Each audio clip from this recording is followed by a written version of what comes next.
দর্শক এই মুহূর্তে দেখতে পাচ্ছেন শুক্রবার সন্ধ্যায় সেনা ক্যাম্পে তৎপরতা চলতেছে এবং তুলপাড় পরিস্থিতি কিন্তু অনেকে রাজপথে নামে। সন্ধ্যা নাগাদ এতটাই খারাপ পরিস্থিতি তৈরি হয়েছে যে প্রশাসন কারফিউ জারি করেছে। পুরো রাজনীতি নড়ে চড়ে বসেছে। সেনাপ্রধান ওয়াকারুজ্জামান জয় বাংলা হয়ে যাওয়ার পথে।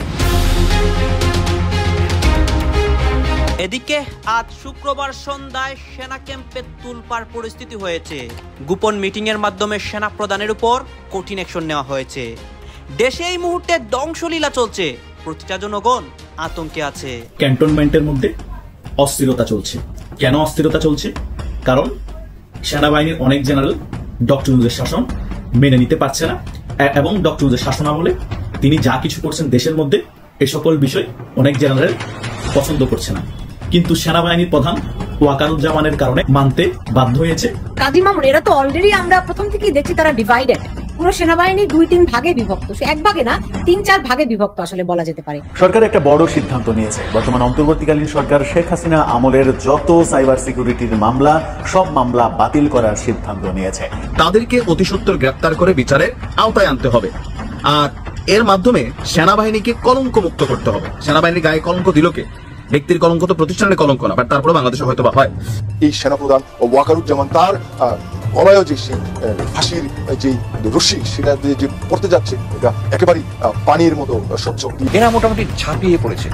তারা বলতে চাচ্ছে স্যার এখনই কিছু করেন, আমরা জরুরি অবস্থা ডাকি, দরকার হলে রাষ্ট্রপতির কাছে যাব, রাষ্ট্রপতি যদি জরুরি অবস্থা দেয় আমরা জরুরি অবস্থা ঘোষণা করবো। এখনই রাষ্ট্রপতির কাছে যাবে, একটা জরুরি অবস্থা ঘোষণা করবে, আমি পাওয়ার নিয়ে নিবে। এদিকে জুমার পরেই সেনাপ্রধানের ভয়ানক অ্যাকশন, হঠাৎ করে জারি করা হচ্ছে সেনা শাসন, নির্বাচন পর্যন্ত দেশ চালাবে সেনাবাহিনী, এমন ঘোষণায় কাঁপছে সারা দেশ। হ্যাঁ, সেনা ক্যান্টনমেন্টের একটি ঘোষণায় সারা দেশের প্রত্যেকটা জনগণ কাঁপছে এবং দেশের নতুন অনেক ঘটনা ঘটতেছে আজ শুক্রবার সন্ধ্যার পর।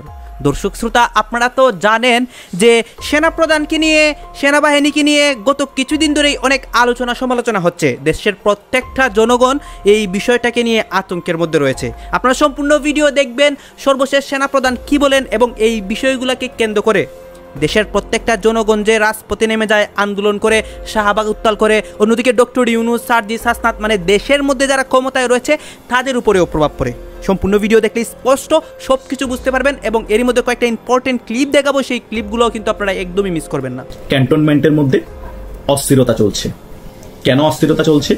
কারণ সেনাবাহিনীর অনেক জেনারেল ডক্টর ইউনূসের শাসন মেনে নিতে পারছে না এবং ডক্টর ইউনূসের শাসনামলে তিনি যা কিছু করছেন দেশের মধ্যে এ সকল বিষয় অনেক জেনারেল পছন্দ করছে না। কিন্তু সেনাবাহিনীর প্রধান ওয়াকারুজ্জামানের কারণে বাধ্য হয়ে ওই সকল জেনারেলগুলা মানতে বাধ্য হয়েছে ডক্টর ইউনূসের শাসনামলের ওই সকল কার্যক্রমকে। কিন্তু গতকাল থেকে ঘটনা অন্যদিকে মোড় নেয়। ক্যান্টনমেন্টে উত্তাপ আরো ছড়িয়ে পড়ে এবং সোশ্যাল মিডিয়াও এই নিয়ে অনেক বেশি আলোচনা শুরু হয়। ইউটিউবের মধ্যে অনেক বেশি আলোচনা শুরু হয়। কি ঘটেছে? কিছুদিন আগে আদালতের মধ্যে ডিজিএফআইয়ের 5 ডিজির বিরুদ্ধে গুম, হত্যা আরো বিভিন্ন ধরনের অভিযোগ তোলা হয় এবং আদালত থেকে ওই সকল অভিযোগের কারণে ডিজিএফআইয়ের সাবেক 5 ডিজির বিরুদ্ধে গ্রেপ্তারি পরোয়ানা জারি করা হয়।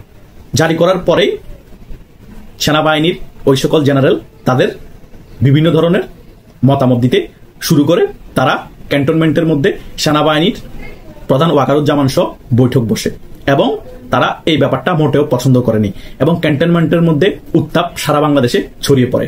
আজকেও সেনাবাহিনীর সাবেক প্রধান যারা আছে তাদেরকে নিয়ে ক্যান্টনমেন্টে বৈঠক হবে। ওই বৈঠকে কি সিদ্ধান্ত হবে এবং কি নিয়ে আলোচনা করা হবে সে সকল বিষয় আমরা এক সপ্তাহের মধ্যে সকল কিছু জানতে পারবো এবং বুঝতে পারবো। এই সকল বিষয় নিয়ে যখন পিনাকি তার ফেসবুকে পোস্ট দিয়েছে, তার মানে বোঝাই যাচ্ছে ঘটনা যে কোনো মুহূর্তে যে কোনো দিকে মোড় নিতে পারে। এটা অনেকেই বলতে পারে যে সেনাবাহিনীর প্রধান ওয়াকারুজ্জামান তো কোনো রকমেই সেনা শাসন জারি করার পক্ষে না এবং তিনি চাইও না সেনা শাসন জারি হোক। কিন্তু একটা জিনিস আমাদের মনে রাখতে হবে, সেনাবাহিনীর মধ্যে অনেক জেনারেল আছে। তারা যদি সেনাবাহিনীর প্রধানকে চাপ প্রয়োগ করে এবং তারা যদি একমত হয়ে যায়, সেনাবাহিনীর প্রধান বাধ্য হবে সেনা শাসন জারি করতে। আর সেনা শাসন জারি আরো অনেক আগেই প্রয়োজন ছিল, কারণ এই সরকার সেনাবাহিনীর সাবেক জেনারেলদেরকেও ছাড় দিচ্ছে না এবং আওয়ামী লীগের নিরীহ মানুষদেরকেও ছাড় দিচ্ছে না, পুলিশকেও ছাড় দিচ্ছে না। তারা যাদেরকে পছন্দ করছে না কাউকে ছাড় দিচ্ছে না, দোষী হোক বা নির্দোষ হোক। তারা সুযোগ পেলে সেনাবাহিনীর প্রধান ওয়াকারুজ্জামানকেও খেলে দিবে, রাষ্ট্রপতিকেও খেলে দেওয়ার অনেক চেষ্টা করা হয়েছিল কিন্তু না পেরে পরবর্তীতে রাষ্ট্রপতির ছবি বিভিন্ন কূটনীতিক কার্যালয় থেকে নামিয়ে ফেলা হয়েছে, মানে মোরালিভাবে ওনাকে ডাউন করে দেওয়া হয়েছে, ওনার মান সম্মান ক্ষুণ্ণ করা হয়েছে এবং রাষ্ট্রদ্রোহ কাজও করেছে। এই সকল বিষয় কিন্তু সকল কিছু অবগত আছে সেনাবাহিনীর জেনারেলরা। তারা কিন্তু এই সকল বিষয় নিয়ে অনেক আগে থেকে সেনাবাহিনীর প্রধান ওয়াকারুজ্জামানকে চাপ প্রয়োগ করে আসছিল, কিন্তু সেনাবাহিনীর প্রধান ওয়াকারুজ্জামান এই সকল বিষয়ে কান দেয়নি। এখন যখন ডিজিএফ এর সাবেক 5 জেনারেলকে গ্রেপ্তারি পরোয়ানা জারি করা হয়েছে, এখন তাদের মাথাচাড়া দিয়ে উঠেছে যে তারা তো এখন আমাদের উপর হাত দিয়ে ফেলছে।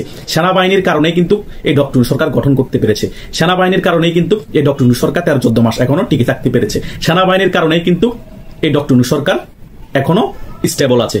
এই মুহূর্তে বাংলাদেশে রাজনৈতিক অঙ্গনে মাঝে মাঝে চমকপ্রদ বক্তব্য দিয়ে মাঠটা গরম করার মধ্যে যার নাম সবার প্রথমে, সেটা হচ্ছে নাহিদ ইসলাম। এক এক সময় এক এক কথা বলেন, যে কথাগুলো নিয়ে পুরো দেশটা সাউলে যায়, এরপর আবার পরিস্থিতি শান্ত হয়ে যায়। তবে অন্য যে কোনো বিষয় নিয়ে যখন কথা বলে আমরা হয়তো এরকম সমালোচনা করি না, বাট যখন সেনাবাহিনী নিয়ে কোনো কথা বলে ভাই কেন জানি গায়ে লেগে যায়। কারণ কি, দিন শেষে দেশটারে ভালোবাসি তো, আর দেশের অতন্দ্র প্রহরী সেনাবাহিনী। দেখেন 2-4 জন কর্মকর্তা থাকতে পারে, তারা মিসগাইডেড হয়, ক্ষমতার কাছাকাছি যেতে চায়, তাদের সেনা আইনে বিচার হবে, সেটার পক্ষে আমরা। কিন্তু সেনাবাহিনী নিয়ে যখন গণহারে বক্তব্য আসে, সেটা আমাদের কাছে মনে হয় যে এগুলো নিয়ে প্রতিবাদ করা দরকার। আইএসপিআর কি বলতেছে সেটা জরুরি না। এখন জাতীয় নাগরিক পার্টির আহ্বায়ক নাহিদ ইসলাম বলছেন, সেনাবাহিনীর মানবতা বিরোধী অপরাধে যুক্ত যে সকল সদস্য আছে তাদের বিরুদ্ধে আন্তর্জাতিক অপরাধ ট্রাইব্যুনাল গ্রেপ্তারি পরোয়ানা জারি করেছে, তাদেরকে অতি সত্বর গ্রেপ্তার করে বিচারের আওতায় আনতে হবে। আর এর মাধ্যমে সেনাবাহিনীকে কলঙ্ক মুক্ত করতে হবে। সেনাবাহিনীর গায়ে কলঙ্ক দিল কে? ব্যক্তির কলঙ্ক তো প্রতিষ্ঠানের কলঙ্ক না, বাট তারপরে বাংলাদেশে হয়তো বা হয়। এখন তার বক্তব্য, সেনা নেতৃত্বে এই বিষয়ে সরকার এবং ট্রাইব্যুনালকে পূর্ণ সহযোগিতা করবে তিনি আশা করছেন। এটা কোনো প্রাতিষ্ঠানিক ইগো বা মর্যাদার প্রশ্ন নয়, এটি রাষ্ট্র, গণতন্ত্র এবং ন্যায় বিচারের প্রশ্ন। গতকালকে রাত্রে 10:15 দিকে সে ফেসবুকে স্ট্যাটাসটা দিচ্ছে, এটার প্রেক্ষাপট একটু বোঝাই। গেল কয়েকদিন আপনার যেই পিনাকি ভট্টাচার্য বা সাংবাদিক ইলিয়াস, তারাও কিন্তু এটা নিয়ে গতকালকে মাঠ গরম করছেন যে সেনাবাহিনীর ক্যান্টনমেন্টে বেশ কিছু ঘটনা ঘটতে যাচ্ছে। এই ডিজিএফ এর যে সকল কর্মকর্তাদের বিরুদ্ধে এখানে এই আপনার গ্রেপ্তারি পরোয়ানা জারি হয়েছে, তো সেখানে নাকি সেনাপ্রধান অসহযোগিতা করতেছেন, বা যারা ঊর্ধ্বতন 60 জন জেনারেল আছেন তারা নাকি এটাকে সাপোর্ট দিচ্ছেন না। এ নিয়ে বিশেষ বৈঠক চলতেছে, জরুরি বৈঠক বসছে, সেখানে আবার তরুণ নেতৃত্বের যেই অফিসাররা আছেন তারা সেখানে প্রটেস্ট করছেন। এই তথ্যগুলো কিন্তু ভিতরের, এটা না আমরা গণমাধ্যমের মাধ্যমে পাইছি না আইএসপিআর এর মাধ্যমে পাইছি। আপনি পাইছেন? আমি কিন্তু এখনো পাই নাই যে ক্যান্টনমেন্টে কি চলতেছে।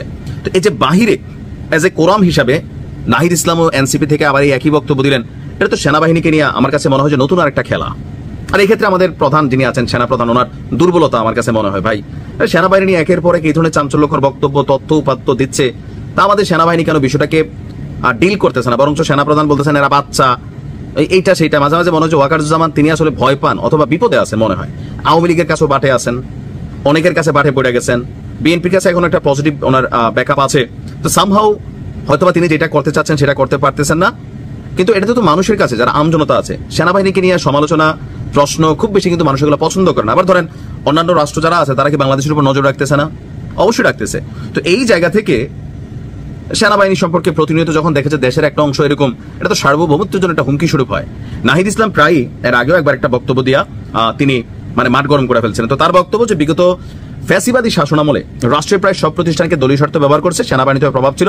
সেনাবাহিনীর কিছু কর্মকর্তা, বিশেষত যারা র্যাব বা ডিজিএফআই দায়িত্ব ছিলেন, গুম, খুন, ক্রস ফায়ার সহ অপরাধ করছে, জুলাই অভ্যুত্থানে জনগণের উপর গুলি চালাইছে।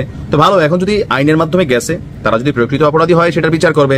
এখন সেনাবাহিনী অসহযোগিতা করতেছে, তাদেরকে গ্রেপ্তার করতে দিবে না, এটা নিয়ে ভিতরে ভিতরে অনেক কিছু করতেছে। এই তথ্যগুলা কই থেকে আসলো? আমার প্রশ্ন হচ্ছে যে সেনাবাহিনী তো আইএসপিআর থেকে কোনো বক্তব্য দেয় নাই, দিছে, আমি কিন্তু পাই নাই। যদি দিয়া থাকে, তো তাহলে সেনাবাহিনী যে অসহযোগিতা করতেছে বা আন্তর্জাতিক অপরাধ বিচারিক ট্রাইব্যুনাল থেকে যেই গ্রেপ্তারি পরোয়ানা জারি হয়েছে, তো যাদের বিরুদ্ধে জারি হয়েছে তাদেরকে কি সেনাবাহিনী গ্রেপ্তার করতে দেয় নাই? কারো কি গ্রেপ্তার করতে গেছিল, সেখানে সেনাবাহিনী বাধা দিছে, এমন কিছু তো আমরা এখনো দেখি নাই। পুরো রাজনীতি নড়ে চড়ে বসেছে। বিরাট বিরাট সুখবর আপনাদেরকে শোনাবো। সেনাপ্রধান ওয়াকারুজ্জামান জয় বাংলা হয়ে যাওয়ার পথে। দর্শক, শুধু বাংলাদেশের ডোমেস্টিক পলিটিক্স না, রিজিওনাল পলিটিক্স নড়ে চড়ে বসেছে। কান্নাকাটি শুরু হয়ে গেছে শুধু একটা ঘটনায়। কি সেই ঘটনা? গুম খুনের বিচার শুরু হয়েছে। 28 জনের বিরুদ্ধে গ্রেপ্তারি পরোয়ানা জারি হয়েছে, তার মধ্যে 23 জন সেনা অফিসার সাবেক বর্তমান, 11 জন সার্ভিং রানিং, তার মধ্যে কিছু পলাতক, অনেকেই দেশে আছেন। প্রথমে সুখবরটা দিই, যারা দেশে আছেন 22 তারিখের মধ্যে তাদেরকে গ্রেপ্তার করবে। অলরেডি প্রায় 14টা বাহিনী বা 14টা উইং এর সাথে সম্পর্কিত এই যাদের বিরুদ্ধে গ্রেপ্তারি পরোয়ানা তারা, এই 14টা উইং সবাই নড়েচড়ে বসেছে, সবার কাছে মেসেজ পৌঁছে দেওয়া হয়েছে যে কেউ যেন পালাতে না পারে। তা আমরা একটা তথ্য জানতে পেরেছি, যারা ক্যান্টনমেন্টে আছেন, ক্যান্টনমেন্টে একটা অংশ আছেন, তাদেরকে বলে দেওয়া হয়েছে ভুলেও যেন এরা ক্যান্টনমেন্টের বাইরে যেতে না পারে। অলরেডি তারা হাউস অ্যারেস্ট। এর মানে আসলে গ্রেপ্তার হবে কিনা, পালিয়ে যাবে কিনা, না, পালানোর সব রাস্তা বন্ধ। ক্যান্টনমেন্টে অমুক তমুক যে যেখানে আছে ওইখানেই হল্ট। মজা না? চমৎকার। ওয়াকার নিজেই করতে বাধ্য হয়েছে, ওইখানেই বাসার মধ্যে বসে আছে, যে কোনো সময় ধরে নিয়ে যাবে। চাকরি প্রায় শেষ, কারণ এটা আপনাদের আগেই বলেছি যে আইসিটির নিয়ম অনুযায়ী চার্জশিট হলেই ওটা নিম্ন আদালতের রায়ের মতো। নিম্ন আদালতে শাস্তি হলেই, যেমন নিম্ন আদালতেও যদি আপনার 3 বছর সাজা হয় তাহলে আপনি নির্বাচন করতে পারবেন না, ওরকম আইসিটিতে চার্জশিট হলেই আপনি নির্বাচন করতে পারবেন না, আপনার চাকরি থাকবে না। আইসিটির হিসাবটা আলাদা, কারণ এখানে আগে তদন্ত করা হয়, তারপরে আপনার বিরুদ্ধে ওয়ারেন্ট বা আপনাকে ধরার বিষয়টা আসে।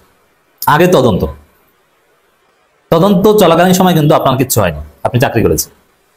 তো এটা একটা সুখবর যে 14টা জায়গায় একদম রেড নোটিশ বা ফাঁক আটকে দেওয়া হয়েছে যে এরা যেন কোনোভাবে যেতে না পারে।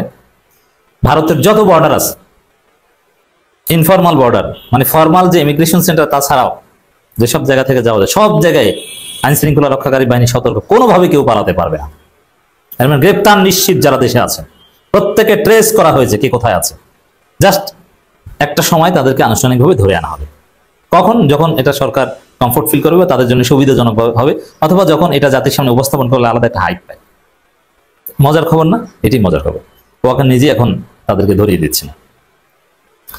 পুরো রাজনীতি নড়েচড়ে বসছে। এটা মূলত আমার এই ভিডিওর আলোচনা মূল বিষয় যে ভারতের উপর মারাত্মক প্রভাব পড়েছে, ভারতে কান্নাকাটি শুরু হয়ে গেছে। এমনকি বিএনপি তার ফরেন পলিসি চেঞ্জ করে ফেলেছে এই এক ঘটনায়। কারণ ইন্ডিয়ান হেজিমনির গায়ে সর্বশেষ পেরেক, চূড়ান্ত পেরেক এই গ্রেপ্তারি পরোয়ানা। ইন্ডিয়ান হেজিমনি যতটুকু কন্টেন্ট ছিল বা এক্সিস্টিং ছিল, এটা ওই ওয়াকারের মাধ্যমে, কিন্তু সেটা নাই। শিরোনামটি হয়তো আপনাদের হতবাক করে দেবে, কিন্তু ইতিহাসে এমন কিছু ঘটনা ঘটেছে যা প্রমাণ করে রাজনীতিতে সবচেয়ে বড় শত্রু হতে পারে সবচেয়ে বড় ত্রাতা। আমি বলছি ডক্টর মোহাম্মদ ইউনূস এবং শেখ হাসিনার সম্পর্ক এবং দেশের রাজনীতিতে এর ভবিষ্যৎ প্রভাব নিয়ে। আমার বিশ্লেষণ অনুযায়ী ডক্টর ইউনূস হতে পারেন শেখ হাসিনার ফিরে আসার মাস্টারমাইন্ড, অথবা অন্তত একজন অত্যন্ত গুরুত্বপূর্ণ ফ্যাক্টর। অবিশ্বাস্য শোনাচ্ছে, তাই না? আসুন এর পেছনের যুক্তিগুলো একটু খুঁজে দেখি। ক্ষমতা প্রত্যাবর্তনের 5টি পথ। যদি শেখ হাসিনা আবার দেশের রাজনীতিতে সক্রিয় হতে চান, তবে মোটা দাগে কয়েকটি পরিস্থিতি সৃষ্টি হতে পারে। এর মধ্যে সবচেয়ে আলোচিত 5টি সম্ভাবনা নিয়ে আমি আলোকপাত করছি, যার শেষটি আমাদের আজকের আলোচনার মূল ভিত্তি। প্রথমত, ভারতের ঝুঁকি। ভারত ঝুঁকি নিয়ে তাকে বাংলাদেশে ফিরিয়ে আনার জন্য উদ্যোগ নিতে পারে। দ্বিতীয়ত, আমলাতন্ত্রের আহ্বান। দেশের ক্ষমতা বলয়ে থাকা আমলাতন্ত্র বা শক্তি তাকে আহ্বান জানাতে পারে। তৃতীয়ত, গণবিপ্লব। ইরানের মতো কোনো পরিস্থিতিতে বাংলাদেশের সাধারণ জনগণ তার নেতৃত্বে আস্থা রেখে একজুট হয়ে যেতে পারে। চতুর্থত রয়েছে রাজনৈতিক সমঝোতা। বিএনপি, জামাতের মতো রাজনৈতিক দলগুলো কোনো বিশেষ কারণে ঐক্যবদ্ধ হয়ে তাকে সুযোগ করে দিতে পারে। পঞ্চমত রয়েছে ডক্টর ইউনূসের সিদ্ধান্ত। ডক্টর মোহাম্মদ ইউনূস এমন একটা সিদ্ধান্ত নিতে পারেন যে শেখ হাসিনাকে দেশে ফিরিয়ে আনা উচিত, ঠিক যেভাবে অতীতে কেউ কেউ জিয়াউর রহমানকে বা অন্য কোনো নেতাকে ফিরিয়ে এনেছিলেন। এই পঞ্চম সম্ভাবনাটি নিয়েই আমাদের গভীরভাবে চিন্তা করতে হবে। কেন একজন নোবেল বিজয়ী, যার সঙ্গে শেখ হাসিনার দীর্ঘদিনের প্রকাশ্য শত্রুতা, তিনি তার ত্রাণকর্তা হবেন? আমাদের প্রাচীন প্রবাদ মনে রাখতে হবে, তোমারে বুদ্ধি দিবে যে গোকুলে বাড়িতে সে। ইতিহাস সাক্ষী, সবচেয়ে বড় যুদ্ধগুলো হয়েছে বন্ধু, আত্মীয় বা। সরকার একটা বড় সিদ্ধান্ত নিয়েছে। বর্তমান অন্তর্বর্তীকালীন সরকার শেখ হাসিনা আমলের যত সাইবার সিকিউরিটির মামলা, সব মামলা বাতিল করার সিদ্ধান্ত নিয়েছে। এসব মামলায় যারা সাজাপ্রাপ্ত হয়েছেন, অভিযুক্ত হয়েছেন, তাদের সবাইকে বেকসুর খালাস দেওয়ার নির্বাহী আদেশ, নির্বাহী প্রজ্ঞাপন জারি করেছে। সেখানেই বিতর্ক তৈরি হয়েছে যে এভাবেই কি বিভিন্ন সরকার বিভিন্ন সময়ে ক্ষমতায় এসে যে কোনোভাবে নির্বাহী আদেশে যে কোনো অপরাধের আসামিদের ছেড়ে দেওয়ার বন্দোবস্ত করে দেবে? প্রশ্ন উঠেছে যে বিগত সরকারের সময়ে যে সাইবার মামলা হয়েছিল সেই মামলার শতভাগই কি ভুয়া হয়েছিল? সেখানে কি 2-4টা মামলাও অথেন্টিক মামলা ছিল না, কিংবা কেউই কি কোনো অপরাধ করেনি? সমালোচনা থাকলেও শতভাগ মামলায় কি ভুয়া মামলা এবং অযথা কাউকে শায়েস্তা করার ব্যাপার ছিল? একটু বোঝার চেষ্টা করব এই ভিডিওতে সরকার কি আদেশ জারি করলো, বিগত সময়ে কি হয়েছে, ভবিষ্যৎ। দর্শক আপনারা তো দেখলেন এখানে কি কথা হচ্ছে। অনেকে কিন্তু অনেক কথা বলতেছে, অনেকে আলোচনা করতেছে, অনেকে সমালোচনা করতেছে দেশের বিভিন্ন অবস্থা এবং পরিস্থিতি নিয়ে। বিশেষ করে এখানে দেশের রাজনৈতিক প্রেক্ষাপট নিয়ে কথা হয়, আরও অনেক বিষয় নিয়ে কথা হয়। গাইজ, এই বিষয়গুলো নিয়ে আপনাদের মন্তব্য কি? অবশ্যই আপনারা আপনাদের মন্তব্যটা আমাদের কমেন্ট বক্সে লিখে যাবেন। আর হ্যাঁ, তখন আপনাদেরকে আমরা যা কিছু দেখিয়েছি সব কিছু আমরা সোশ্যাল মিডিয়া থেকে সংগ্রহ করছি। এখানে আমাদের নিজস্ব কোনো মন্তব্য নেই বা নিজস্ব কোনো সিদ্ধান্তও নেই। সর্বশেষ আপনাদের কাছে আমাদের একটা রিকোয়েস্ট থাকবে, আপনারা আমাদের চ্যানেলে নতুন দর্শক হয়ে থাকলে চ্যানেলটি সাবস্ক্রাইব করবেন এবং পাশে থাকা বেল বাটনটি বাজাবেন যাতে করে নেক্সট ভিডিওটা সবার আগে আপনাদের কাছে পৌঁছে যায়। ধন্যবাদ।